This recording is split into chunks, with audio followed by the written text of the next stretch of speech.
this will be a very, very interesting debate kung sakaling maisalang yan sa, kunwari, sa Senado at sa House of Representatives. No? Kasi isa sa mga pag-uusapan dito, for instance, paano yung mga exceptions, di ba? Alam ko pinag-uusapan din doon Mm. sa mga kwentuhan eh.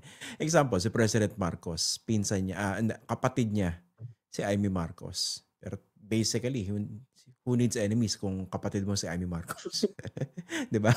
So in that particular exception, Mm. the so-called conventional wisdom about political dynasties does not apply. Pero sa kanila lang yon, di ba? Pero if you look at the Senate, ano yung nakikita nyo yung chances na lulusot yan? Kung sa Senado muna, no? Ilan ang magkakapatid dyan? Dalawang Tulfo, dalawang Villar, Mm. dalawang Cayetano, half-brothers JV and Jinggoy. Although in fairness, si JV publicly, sinasabi niya he's against political dynasties. And I think he was among those that pushed for the SK Reform Act, diba? Kung saan merong Mm. anti-political dynasty provision. Mm. Yun nga, doon pa lang no? Ang dami magkakamag-anak niya sa Senado. What do you think of the chances?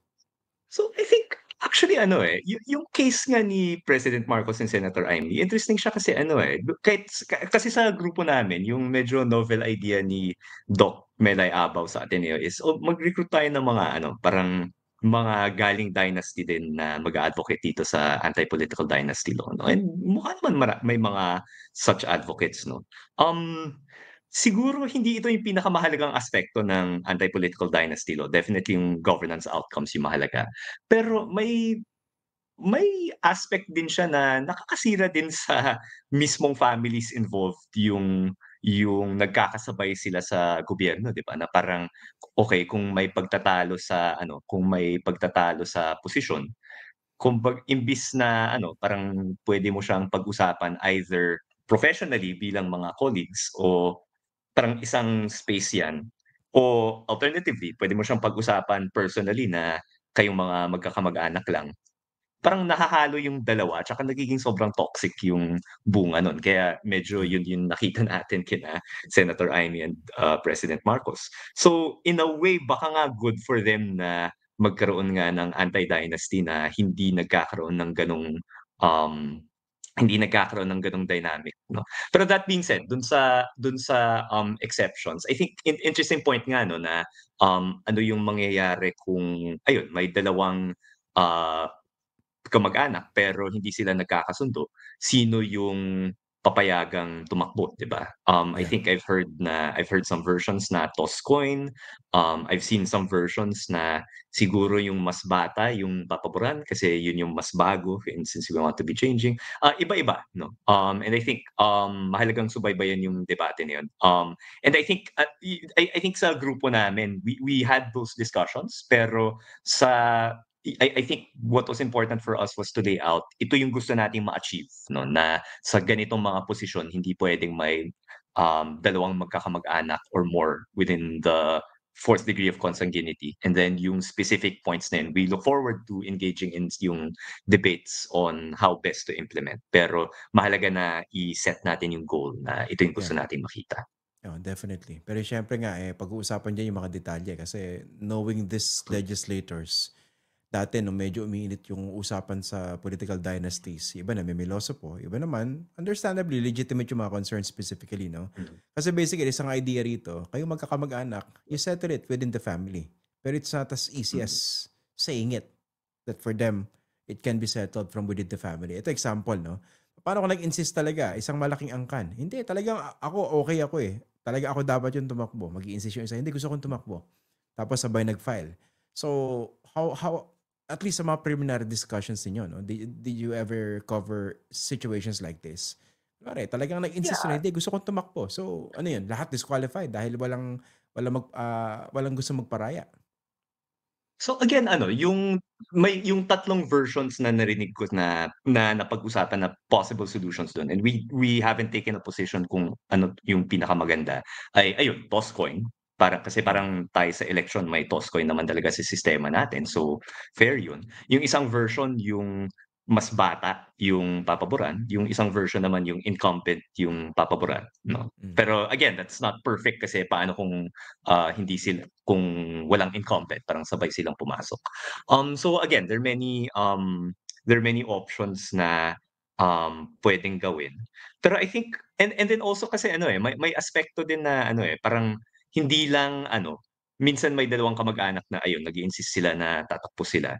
Minsan din ano, eh, may scenario ito kasi yung maganda na ano, eh, kausap mo yung taga Dynasty na ano parang, dito sa, grupo namin. Kasi ako yung inisip ko, wala naman akong balak pumasok sa pulitika. So, kahit anong ban on political dynasty, I will support, 'di ba? Pero Mm. dahil merong mga ano, parang we were consulting some people na in office din, sila yung nag-raise na, okay, ito yung paano kung halimbawa may nuisance candidate na ipatatakbo na yun, cousin mo pala pero parang wala naman talagang tsansa, pero para masabotahe yung run ng ano, yung run ng isang Legit. kandidato, Mm. patatakbuhin yung kamag-anak, toss coin, tapos may 50% chance na baka ma-disqualify siya, 'di ba? So, Oo nga, totoo yan. definitely there are edge cases na ganito. And I think agree naman, dapat talagang mapag-usapan siya. Pero again, yung minimum na ginawa ng ano, ng grupo namin, and it's still a work in progress, is ito yung gusto nating ma-achieve. And there are options on how to ano, on how to deal with it. Ako personally, medyo nandun ako sa toss coin na nandun pa rin ako sa toss coin, pero recognizing na may pagkukulang din sa system na yun.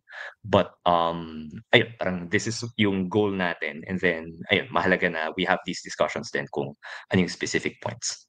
May isa pang ano yan, no, complication. No? I-push pa natin further. Yung mga kabit. Di ba minsan kunwari, Yeah, si oo nga 'no. governor or si Oo. congressman, okay, sige, okay ako dyan. Walang papalit sa akin na kamag-anak. Pero yung kabit niya yung papatakbuhin niya.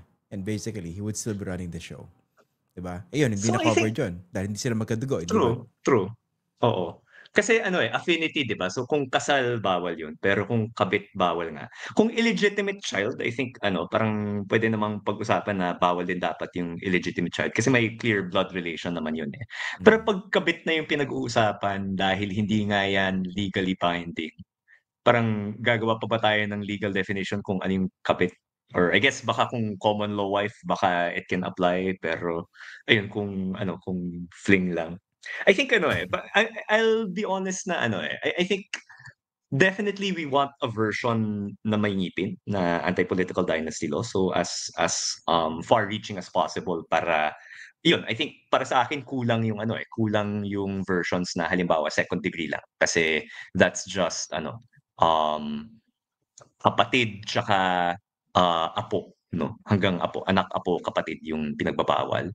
Pero ayun, sa sistema natin parang close tayo sa mga pinsan natin. So I think ano, on that aspect dapat expansive tayo hanggang fourth degree. Mm. Kung wider pa nga, I personally wouldn't oppose it either.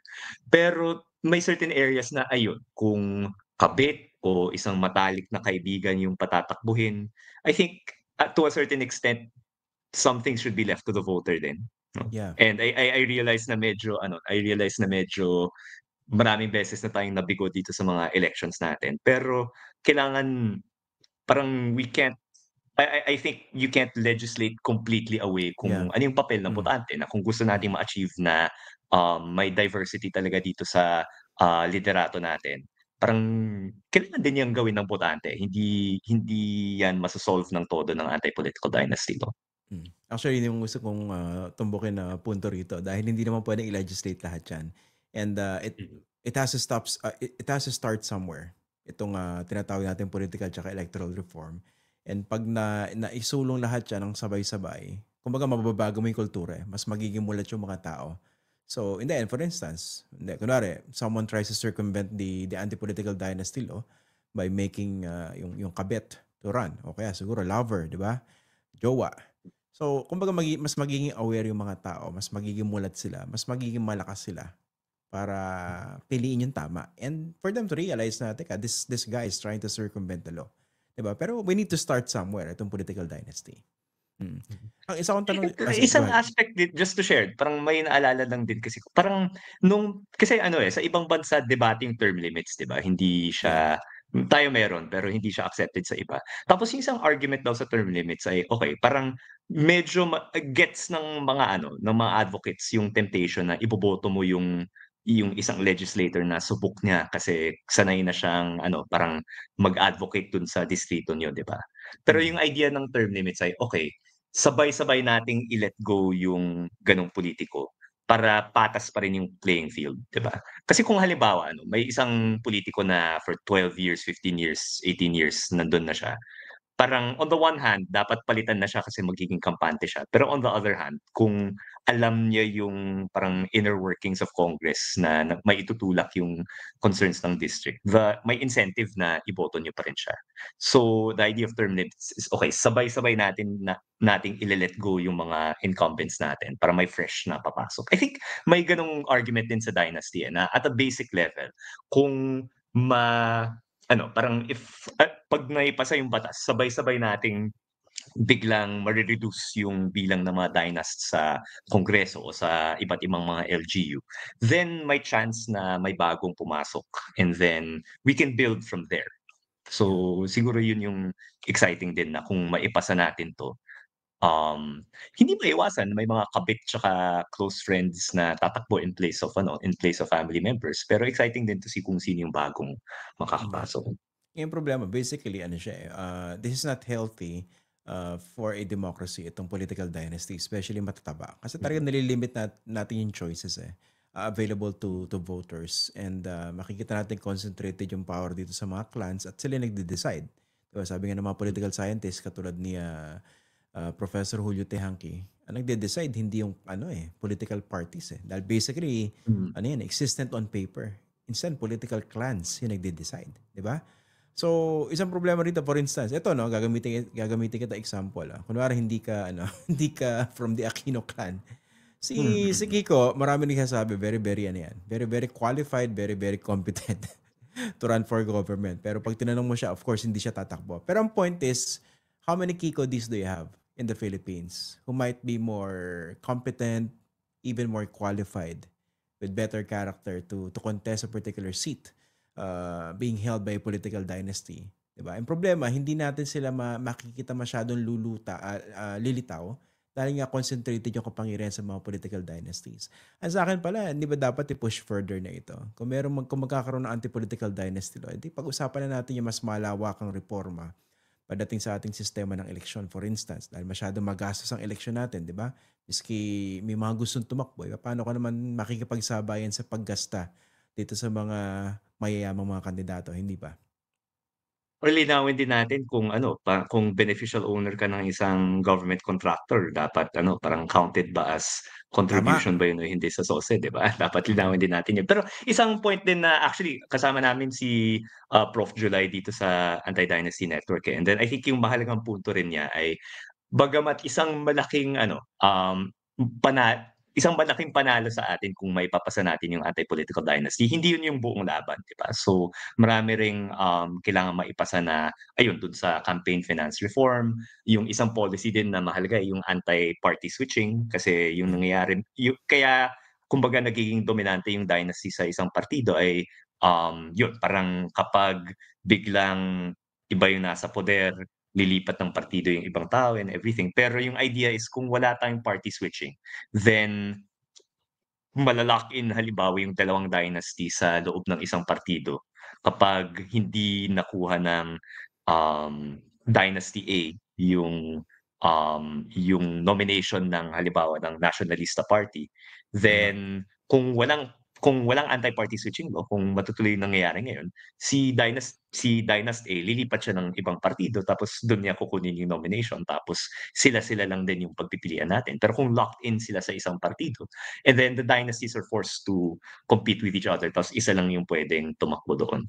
Baka ano, that's also an important measure to take. So definitely ano, hindi hindi silver bullet naman yung anti-political dynasty law natin. Marami ring ibang kailangang, i-pursue para maayos yung political system natin.